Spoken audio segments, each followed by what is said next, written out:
Hi, it's Jenna, and today I'm going to do an an Authortube Newbie Tag intro thing that I just found out about a week or so ago.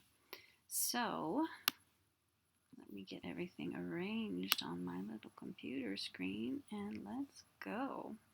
I'm going to do the 2.0 version at this point. I might do the 1.0 later, but I like the 2.0 a lot, so I'm going to start with that.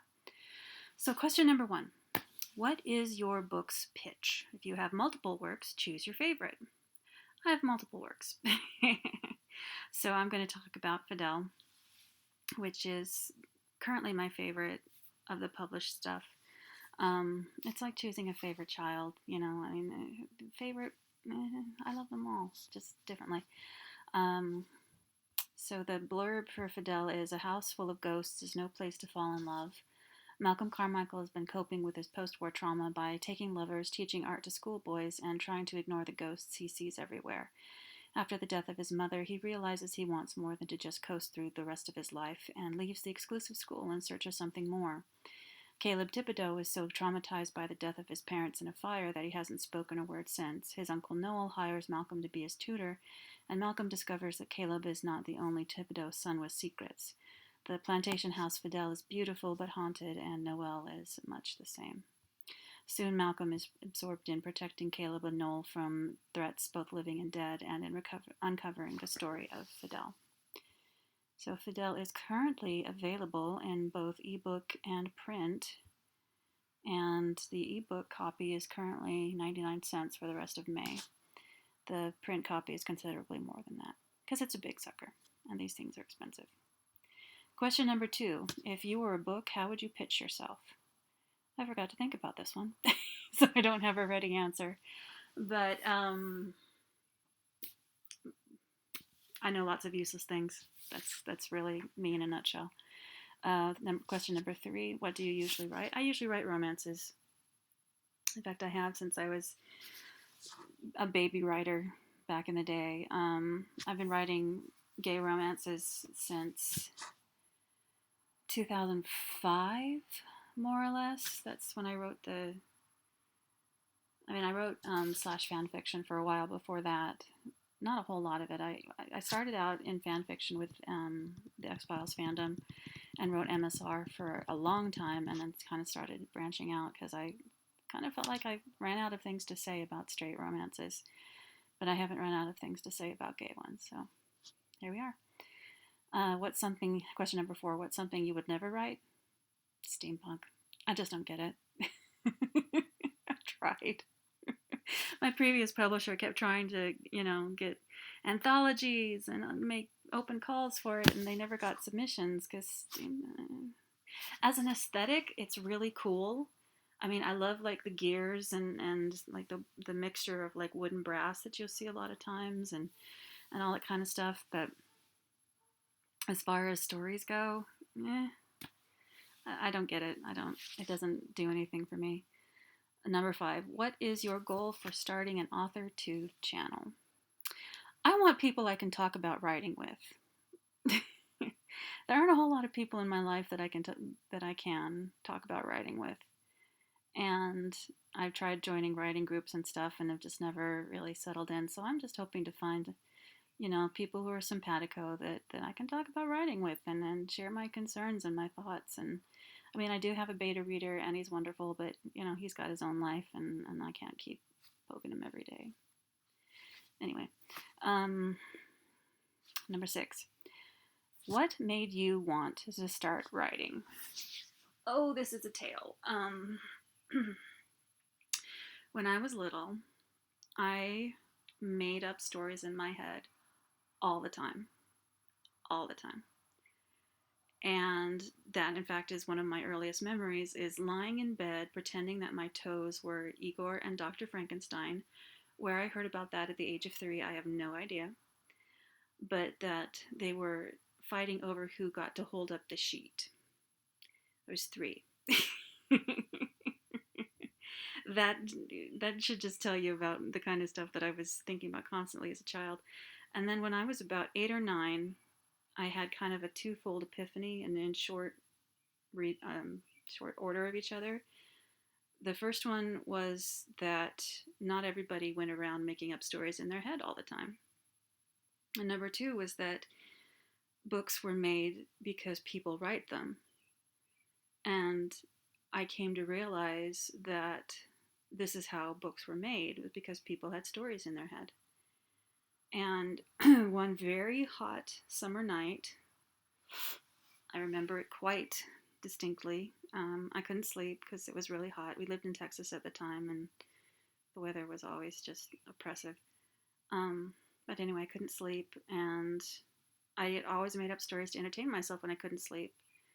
Because I've had insomnia since I was really little. And so it would take me an hour or longer most nights to fall asleep.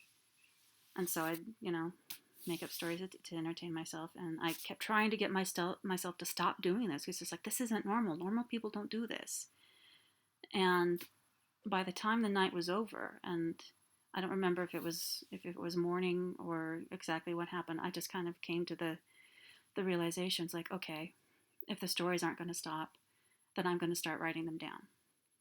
And that's when I decided to be a writer. I was 9. I'm 49 now. I should tell you something.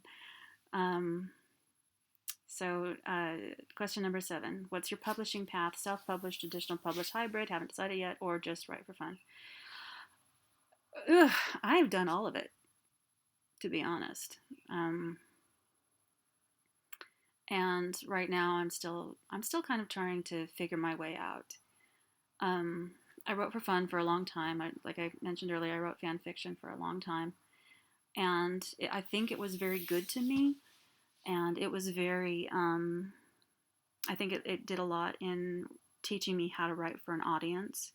Because I had basically been writing for myself for a long time before that. And like, I would take creative writing classes, but never quite got the feedback that I was hoping for, kinds of things. Like, I just wanted people to tell me if the stories were working or not, and then they'd nitpick these little details, and then it's like, guys, this isn't the important thing. So yeah, that was never entirely successful. And I published my first novel called Chiaroscuro in 2007 with a small press called Torquay Press, and I was with them for a long time. And then in 2016, they went bankrupt and closed their doors. And there are a lot of factors that played into that, but it was about a year before all that went down, or while it was kind of happening. I just kind of decided, I don't feel like this is the right place for me anymore. And so when each of my books, I asked that when my books came up for a contract renewal, they just let the contract lapse, and I would find another thing. So I'm slowly republishing the books that I had previously published with Torquay Press. Oops. And Fidel. And there will be some other new stuff that'll come out self-published as well. And I'm still deciding if I want to try going with other small presses or exactly what I want to do next. Because in the last 5 years or so, a lot of small presses have really been having a lot of trouble, like paying their writers, which is, kind of an important thing. And it just seems like there are very few of them left. And I don't want to let another publisher break my heart the way that Torquay did, So, I don't know. There are some that I'd like to submit to, but I don't really have anything to submit to them just yet. I've got a lot of things that are kind of on the cusp of being finished, but not ready to be submitted. And I'm just working on those in between other stuff. The other stuff mainly being something I'm probably going to self-publish, because it's going to be a series of short novels and novellas. And when I say short, I mean short for me, because the current rough draft of the first one has just hit 24,000 words, and I'm only in chapter 5. So yeah, it's going to be another long sucker, and what can you do? The story is as long as it wants to be. So as far as the publishing path, I've tried a few different things, and I'm still figuring out what the right one is for me. I don't mind self-publishing. It is kind of fun in its way, but I do miss having the support that having a publisher offers. So, there are advantages and disadvantages to every path, and you just kind of have to figure out what disadvantages you can live with most. Number 8, what content do you bring to the Authortube table? Experience. I mean, I published my first novel 13 years ago. I was, writing. I have been writing for 40 years. I've read a lot. I've learned a lot. I've experimented a lot. I've done a lot. And, I can answer a lot of questions. And I think there are a lot of things that people do have to kind of figure out what's best for them on their own. But I can offer what I've gone through and what I've learned, and hope that that can help people figure out their best directions. Let's see. Number 9, what's your biggest writing struggle? Finding thinking time recently. I just don't have time to think so much. And when I do think, it's harder to focus on, just what the stories are. Lately, I've been doing writing sprints with other Authortube people, and that's been nice because it's kind of stream of consciousness, and then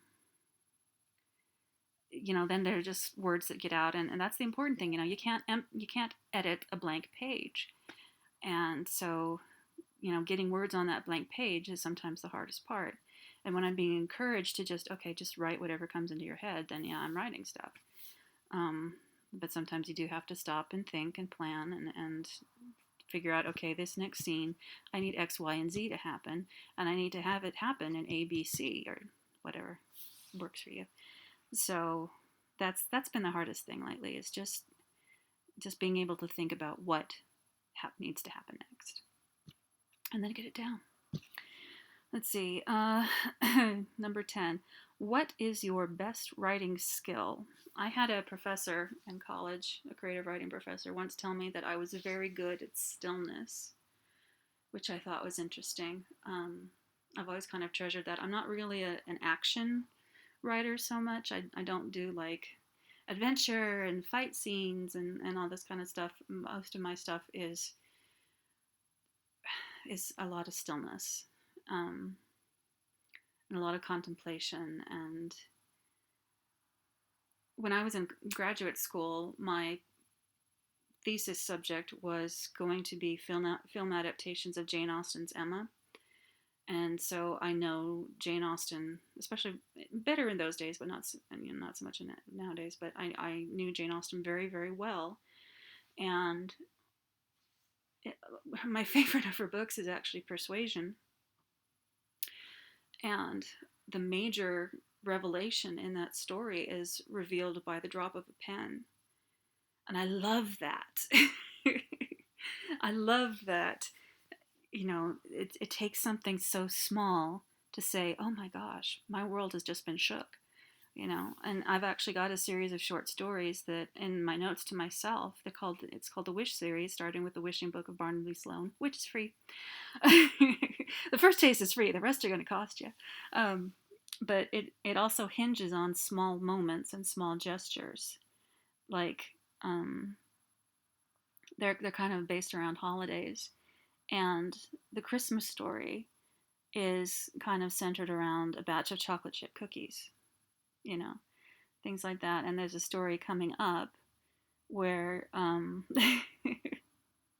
it's based around a very bad dinner party. And I can't wait to write it. It's going to be so much fun because it's already been established that Barnaby can't cook. Anyway, but just little things like that. I love little bits of life. And I don't write a whole lot about like super famous people or anything like that. Not just because I don't really know the lifestyle, but also because people who live big lives, I just can't relate to. I mean, most people live very ordinary, very straightforward lives, and it's those little things that happen in those lives that that make them remarkable, if that makes any sense. Like, both my sisters are married to very good men, and their lives are not fancy, they're not hugely remarkable, but they are extremely happy because they have found, lives that suit them with their children and their husbands and their jobs and everything else.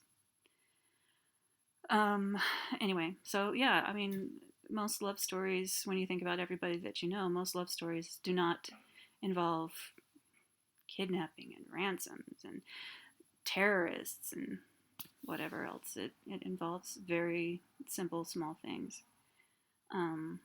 I mean, think about your significant other. If you have one, that the way that you probably knew they were the one for you was a small gesture, not a big one. Anyway, stillness, small things, real life. That's what I like. Let's see. So between 11 and 12. I guess 12 would be most suitable to me. If you're new to Authortube, what is your biggest Authortube question? How do you do this?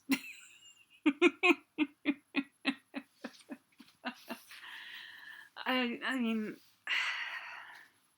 I know that I'm not hugely comfortable on camera, and I'm trying to work on it, but it'll happen as it happens. And honestly, I don't always feel like I have that much to say as far as like advice and stuff goes. I mean, like I said, I have a lot of experience, but distilling it down to like a 5-minute video or something like that, I don't know. And I'm working on not going off on tangents quite so much because I know how irritating that is, and I'm just trying not to do it. Question 13. Are you looking for any new channels to follow? Yes. Betas? Yes. Critique partners? Yes. Or any other types of writing buddies? Yes, yes, yes, and yes, and yes. If so, tell us who you're looking for and connect with them in the comments. Please comment. That would be lovely. I admit that I'm really not the best of beta readers as far as like content goes, but I've worked as a professional proofreader, so I can help with that sort of thing. Yeah, I don't know that I'd be that good as a content editor. I can tell you if a story's working or not, but my hair's a mess. But I don't know. Yeah, a critique partner would be awesome. Beta readers would be awesome. I'll do my best to reciprocate. And just people that I can talk about writing with. Seriously. And I do have friends who are writers in various stages of their development, but I don't always feel like... I have a hard time with people that I know from other circumstances talking about writing with them, if that makes sense, which it probably doesn't. But yeah, just more writers in my life. That's what I need. And 14, what are you most excited for during this new fresh start on Authortube? Just getting to know people. I mean, like I said, I've started attending like write-ins and stuff, and met some very nice folks so far, and that's really nice. And just it does seem to be pretty supportive over here, which is really cool. I also participate in the writing community hashtag over on Twitter, and it seems like everybody's always already kind of cliqued themselves off. So yeah, I'm just looking for my people. That's always been my thing. All right, so that is my Authortube Newbie Tag question 2.0. Please do comment. Please subscribe if you feel so inclined, and I'll keep producing the stuff. We'll talk about it. Okay, friends, we'll talk again soon.